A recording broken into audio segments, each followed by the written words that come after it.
എന്തൊരു ആവേശം കൊള്ളുന്ന വരികളാണല്ലേ വേടൻ്റേത്.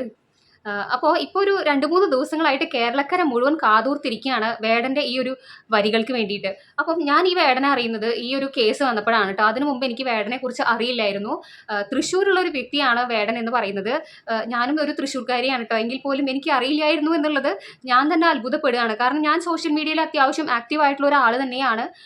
എന്തോ നമ്മൾ അറിഞ്ഞില്ല ഈ ഒരു മനുഷ്യനെ കുറിച്ച്. ഒരു 10-30 വയസ്സിൽ ഇത്രത്തോളം ചെറുപ്പക്കാരിൽ ഇൻഫ്ലുവൻസ് ചെയ്യാൻ പറ്റുന്ന ഈ ഒരു വ്യക്തിത്വം എന്ന് പറയുന്നത് ഇവനൊരു വല്ലാത്തൊരു സംഭവമാണ്.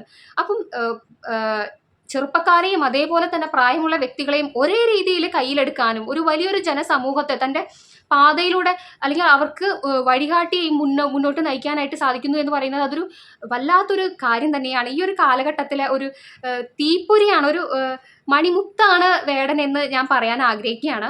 ഇപ്പം 2 ദിവസമായിട്ട് ഞാൻ വേടൻ്റെ എല്ലാ പാട്ടുകളും കേട്ടുകൊണ്ടിരിക്കുകയാണ് കേട്ടോ. പൊതുവേ അപ്പം നമ്മുടെ ഈ ഒരു ചാനലിൽ ഞാൻ വിഷമമുള്ള വീഡിയോസാണ് റിയാക്ട് ചെയ്യാറല്ലേ. അപ്പോൾ ഇന്നത്തെ ഒരു വീഡിയോ എന്ന് പറയുന്നത് വളരെ ആവേശത്തോട് കൂടിയിട്ടാണ് ഞാൻ ചെയ്യുന്നത്. വേടൻ്റെ ഓരോ വരികളും നമ്മൾ ഒന്ന് എടുത്ത് പരിശോധിക്കുകയാണെങ്കിൽ അല്ലെങ്കിൽ അതിൻ്റെ അർത്ഥം നോക്കുകയാണെന്നുണ്ടെങ്കിൽ നമുക്ക് ഓരോരുത്തർക്കും വല്ലാത്തൊരു പ്രചോദനവും വല്ലാത്തൊരു ചിന്തനീയമായ വാക്കുകളുമാണ് വേടൻ എഴുതി വെക്കുന്നത്. അപ്പം എങ്ങനെയാണ് ഈ ഒരു 30ാമത്തെ വയസ്സിൽ ഇത്രയേറെ ഭാഷാ സ്വാധീനവും ഇത്രയേറെ ഭാഷ കൈകാര്യം ചെയ്യാൻ പറ്റുന്നതെന്നും ഒക്കെ ആലോചിക്കുമ്പം വല്ലാത്തൊരു അത്ഭുതം തോന്നുകയാണ് വേടനെ കുറിച്ചിട്ട്. അത്രയധികം വിദ്യാഭ്യാസമൊന്നുമില്ല പുള്ളിക്കാരൻ. ഇവിടെ തൃശ്ശൂർ മോഡൽ വോയിസിലാണ് പഠിച്ചിട്ടുണ്ടായിരുന്നത്. +2 വിദ്യാഭ്യാസം മാത്രമേ ഉണ്ടായിരുന്നുള്ളൂ. ബാക്കിയുള്ളതെല്ലാം നേടിയത് യാത്രകളിലൂടെയും വായനയിലൂടെയും ആണെന്നാണ് എനിക്ക് തോന്നുന്നത്. പിന്നെ ജീവിതാനുഭവങ്ങൾ, അവൻ്റെ ജീവിത കാലഘട്ടത്തിൽ അനുഭവിച്ചിട്ടുള്ള യാതനകളും വേദനകളും മാറ്റി നിർത്തപ്പെടലും വൽക്കരിക്കപ്പെടലും അതൊക്കെ അത്രയേറെ അവനെ ആഴത്തിൽ മുറിപ്പെടുത്തിയിട്ടുണ്ട് എന്നുള്ളതാണ് അവൻ്റെ ഓരോ വാക്കുകളിൽ നിന്നും നമുക്ക് മനസ്സിലാക്കാൻ സാധിക്കുന്നത്. ഒരു യഥാർത്ഥ കറ കളഞ്ഞ കമ്മ്യൂണിസ്റ്റാണ് വേടൻ എന്ന് ഞാൻ പറയാൻ ആഗ്രഹിക്കുകയാണ്. വേടൻ്റെ രാഷ്ട്രീയം ഏതാണെന്നൊന്നും എനിക്കറിയില്ല കേട്ടോ. അപ്പം എനിക്ക് തോന്നുന്നത് അങ്ങനെയാണ്. വല്ലാത്തൊരു വിപ്ലവകാരിയാണ്. ഈ ഒരു കാലഘട്ടത്തിൽ ഇങ്ങനെ ഒരു മനുഷ്യൻ, അതും ഈ ഒരു പ്രായത്തിൽ 10-25ാമത്തെ വയസ്സിലാണ് റാപ്പ് സംഗീതത്തിലൂടെ വേടൻ പോപ്പുലർ ആയെന്നാണ് എനിക്കറിയാൻ സാധിച്ചത്. അപ്പോൾ ഈ ഒരു പ്രായത്തിൽ ഇത്രയധികം ജനസമൂഹത്തെ തൻ്റെ പിന്നിലൂടെ അല്ലെങ്കിൽ അവർക്ക് മുൻകാട്ടിയായിട്ട് മുന്നിലൂടെ നടക്കാൻ സാധിക്കുന്നു എന്ന് പറയുന്നത് അതൊരു വല്ലാത്തൊരു സംഭവം തന്നെയാണ്. എനിക്ക് വല്ലാത്തൊരു സന്തോഷം തോന്നുകയാണ് വേടനെ കുറിച്ച് പറയുമ്പോൾ. അപ്പോൾ ഈ ഒരു 2 ദിവസത്തിൽ വേടൻ്റെ എല്ലാ പാട്ടുകളും ഞാൻ ഓൾമോസ്റ്റ് കേട്ടുകൊണ്ടിരിക്കുകയാണ് കേട്ടോ. എനിക്ക് ഒരു മടുപ്പും തോന്നുന്നില്ല എന്നുള്ളതാണ്. ഞാൻ വീണ്ടും വീണ്ടും കേട്ടുകൊണ്ടിരിക്കുകയാണ്. അപ്പം വേടൻ്റെ പാട്ടുകളെ കുറിച്ച് നിങ്ങൾക്ക് എന്താണ് തോന്നുന്നത്? നിങ്ങളെയും അത് എന്നെപ്പോലെ സ്വാധീനിച്ചിട്ടുണ്ടോ എന്നുള്ളത് പറയണം കേട്ടോ. അപ്പം കഴിഞ്ഞൊരു ദിവസം MG ശ്രീകുമാർ പറയുണ്ടായി വേടൻ്റെ സംഗീതത്തെക്കുറിച്ചും വേടനെക്കുറിച്ചും അറിയില്ല എന്നുള്ളത്. ഒരുപക്ഷെ സത്യമായിരിക്കാം. വേടൻ്റെ സംഗീതം എന്ന് പറയുന്നത് ഒരു വ്യത്യസ്തമായിട്ടുള്ളൊരു സംഗീത ശൈലിയാണല്ലോ. നമ്മൾ പരമ്പരാഗത രീതിയിൽ കേട്ടു പോന്നിട്ടുള്ള സംഗീതമല്ല. റാപ്പ് സംഗീതം എന്ന് പറയുന്നത് റിത്തം ആൻഡ് പോയിട്രിയാണ്. അപ്പോൾ ഇതിലൂടെ വിമർശനാത്മകമായിട്ടുള്ള കാര്യങ്ങളും അതുപോലെ തന്നെ താൻ അനുഭവിച്ചു പോന്നിട്ടുള്ള വേദനയുടെ അല്ലെങ്കിൽ പാർശ്വവൽക്കരിക്കപ്പെടുന്നവരുടെ ഒരു നീതിക്ക് വേണ്ടിയിട്ടാണ് വേടൻ ശബ്ദം ഉയർത്തുന്നത് തന്നെ. അപ്പോൾ വല്ലാത്തൊരു ആവേശമാണ്. അപ്പോൾ എനിക്ക് തോന്നുന്നത് ഒരു രീതിയിൽ അല്ലെങ്കിൽ മറ്റൊരു രീതിയിൽ എല്ലാവരും ഒരു വിവേചനം അനുഭവിച്ചിട്ടുണ്ടാവണം. വിവേചനം നമ്മുടെ സമൂഹത്തിൽ പല രീതിയിലുണ്ട്.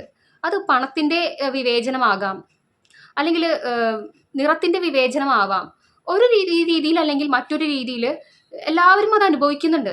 അപ്പോൾ നിറത്തിൻ്റെ പേരിലുള്ള ഒരു മാറ്റി നിർത്തൽ ഇന്ന് കുറവാണെന്ന് തന്നെയാണ് എനിക്ക് തോന്നുന്നത് കേട്ടോ. ഒരു പക്ഷേ പണ്ട് കാലത്തുണ്ടായിരിക്കാം. പിന്നെ ഞാൻ എൻ്റെ ഒരു അഭിപ്രായമാണ് കേട്ടോ പറഞ്ഞത്. ഞാനും അല്ലെങ്കിൽ എൻ്റെ ചുറ്റുപാടുള്ളവരും ആ രീതിയിൽ നിറത്തിൻ്റെ പേരിൽ ആരെയും മാറ്റി നിർത്തുന്നത് ഞാൻ വളർന്നു വന്നിട്ടുള്ള ഒരു സാഹചര്യത്തിൽ കണ്ടിട്ടില്ല കേട്ടോ. പക്ഷേ ഇത് അനുഭവിക്കുന്നവർക്ക് മാത്രമാണ് അതിൻ്റെ വേദന അല്ലെങ്കിൽ അത് ശരിക്കും ഫീൽ ചെയ്യുള്ളൂ. അനുഭവിക്കാത്തിടത്തോളം കാലം നമുക്കൊരു കേട്ടുകേൾവി മാത്രമായിരിക്കുന്നിടത്തോളം കാലം ഇതിൻ്റെ വേദന എന്താണെന്ന് നമുക്കറിയില്ല. അപ്പോൾ അതുകൊണ്ട് അതിനെക്കുറിച്ച് ഞാൻ സംസാരിക്കുന്നില്ല. പക്ഷേ ഈ ഒരു കാലഘട്ടത്തിൽ അങ്ങനെ ഇല്ല എന്നാണ് ഞാൻ പൊതുവെ വിശ്വസിക്കുന്നത്. കഴിഞ്ഞ ഒരു 1-2 മാസം മുമ്പ് മൊണാലിസ എന്ന് പറയുന്ന ഒരു നോർത്ത് ഇന്ത്യൻ ഒരു പെൺകുട്ടി, ഇന്ത്യയിലുടനീളം മൊണാലിസയെ എല്ലാവരും അവരുടെ നീലക്കണ്ണുകളുടെ പേരിലും സൗന്ദര്യത്തിൻ്റെ പേരിലും അംഗീകരിച്ചിട്ടുണ്ടായിരുന്നു അല്ലേ? നിങ്ങൾ ഏവരും ആ ഒരു വാർത്ത കണ്ടിട്ടുണ്ടായിരിക്കും. അപ്പം മൊണാലിസയ്ക്ക് ഈ പറഞ്ഞ പോലെ വല്ലാത്തൊരു വെളുത്ത നിറമോ പണമോ അങ്ങനെയൊന്നും ഇല്ല എങ്കിൽ പോലും അവളെ നമ്മുടെ ഇന്ത്യൻ സമൂഹം ഏറ്റെടുത്തു എന്നുള്ളതാണ്. അപ്പം അതാണ് ഞാൻ പറഞ്ഞത്, വർണ്ണത്തിൻ്റെ പേരിലുള്ള ഒരു വിവേചനം പൊതുവെ കുറവാണ് പണ്ട് കാലത്തെ അപേക്ഷിച്ച്. ടാലൻ്റാണ്, കഴിവാണ് വലുതെന്നാണ് കേട്ടോ ഞാൻ വിശ്വസിക്കുന്നത്. അപ്പോൾ വേടനായാലും വേടൻ്റെ ആ ഒരു കഴിവുണ്ട്, ആ ഒരു പവറുണ്ട്, ആ പവറിലൂടെയാണ് നമ്മൾ അറിയുന്നത്. അപ്പോൾ അത് തന്നെയാണ് ഏറ്റവും വലിയൊരു ശക്തി എന്ന് പറയുന്നത്. അപ്പോൾ വേടൻ്റെ വാക്കുകൾക്ക് വാളിനേക്കാൾ മൂർച്ചയാണല്ലേ. പലരെയും നിശബ്ദരാക്കാൻ പറ്റുന്നുണ്ട് ഈ ഒരു വാക്കുകൾക്ക്. അപ്പോൾ പുള്ളിക്കാരൻ്റെ പല ഇൻ്റർവ്യൂകളിലും ഞാനെടുത്ത് കേൾക്കുന്നുണ്ടായി. അപ്പം ഒരുപാട് അദ്ദേഹത്തിന് പറയാനുണ്ട്, ഈ സമൂഹത്തിന് കൊടുക്കാനായിട്ട് ഒരുപാട് കാര്യങ്ങളുണ്ട് വേടന്. അപ്പോൾ വേടൻ്റെ ഒരു ഹിസ്റ്ററി പരിശോധിക്കുകയാണെങ്കിൽ പുള്ളിക്കാരൻ്റെ അമ്മ ജാഫ്നയിൽ നിന്ന് വന്നിട്ടുള്ളതാണ്. അതായത് ശ്രീലങ്കയിലാണ് ഈ ജാഫ്ന എന്ന് പറയുന്ന സ്ഥലം. അപ്പം പുള്ളിക്കാരൻ്റെ ബ്ലഡിൽ തന്നെ ഒരു എന്താ പറയുക, ഒരു വിപ്ലവകാരി ഉണ്ടെന്ന് തന്നെ പറയാം. കാരണം ജാഫ്ന എന്ന് പറയുന്ന ആ ഒരു ഞാൻ ശ്രീലങ്കയിൽ കുറച്ചു കാലം ഉണ്ടായിരുന്നു. അപ്പോൾ ഈ ജാഫ്ന എന്ന് പറയുന്ന സ്ഥലമൊക്കെ അവിടെ ജനിക്കുന്നവരൊക്കെ ഒരു വിപ്ലവകാരികളാണ് എന്നാണ് എനിക്ക് തോന്നുന്നത് കേട്ടോ. കാരണം അവിടുത്തെ ഒരു ജീവിത രീതിയും സാഹചര്യങ്ങളും ഒക്കെ അങ്ങനെയായിരുന്നു. അപ്പോൾ പുള്ളിക്കാരൻ്റെ ബ്ലഡിൽ തന്നെ ഉണ്ട് ഒരു വിപ്ലവകാരി എന്ന് പറയുന്നത്. അപ്പം എനിക്ക് വളരെയധികം സന്തോഷമാണ് വേടനെക്കുറിച്ച് പറയാനും എനിക്ക് കാണാനും അടുത്തറിയാനും പരിചയപ്പെടാനും ഒക്കെ തോന്നുന്നുണ്ട് കേട്ടോ. ആദ്യമായിട്ടാണ് ഒരു സെലിബ്രിറ്റിയെ കാണാനായിട്ട് എനിക്ക് തോന്നുന്നത്. അപ്പം എന്നെക്കാളൊക്കെ പ്രായം വളരെ കുറവാണ്. അപ്പോൾ തൃശ്ശൂർ തന്നെയാണ്, തൃശ്ശൂർ മുളങ്ങുന്നത്തുകാവിലാണ് വേടൻ്റെ വീട് എന്ന് പറയുന്നത്. അപ്പം എപ്പോഴെങ്കിലുമൊക്കെ കാണണം, ആ ഒരു ശക്തനായ വിപ്ലവകാരിയെ എപ്പോഴെങ്കിലുമൊക്കെ കാണണം എന്ന് ഞാൻ ആഗ്രഹിക്കുകയാണ്.